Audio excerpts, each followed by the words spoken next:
২০০২ সালে ম্যানচেস্টারে আয়োজিত কমনওয়েলথ গেমসের সোনা জয়ের পর অর্জুন ও দ্রোণাচার্য পুরস্কারপ্রাপ্ত মোহাম্মদ আলী কামার বেঙ্গল চ্যাম্পিয়ন হয়েছিলেন বরিশা তরুণ তীর্থের জার্সি পরে।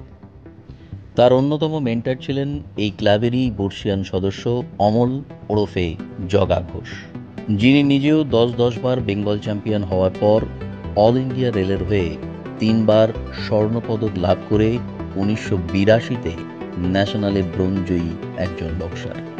আসলে বক্সিংয়ের সঙ্গে ক্লাবের সম্পর্ক বহুদিনের। বেঙ্গল বক্সিং অ্যাসোসিয়েশনের মনোনীত সদস্য। তাই এই ক্লাবে গতকাল আলী কামারের উপস্থিতিতে সদ্য অনুষ্ঠিত হয়ে গেল সাউথ ২৪ পরগনা ডিস্ট্রিক্ট বক্সিং অ্যাসোসিয়েশনের ট্রায়াল। বহুদিন পর এই আন্তর্জাতিক মুষ্টিযোদ্ধাকে আবার আমাদের মধ্যে পেয়ে আমরা গর্বিত ও আনন্দিত।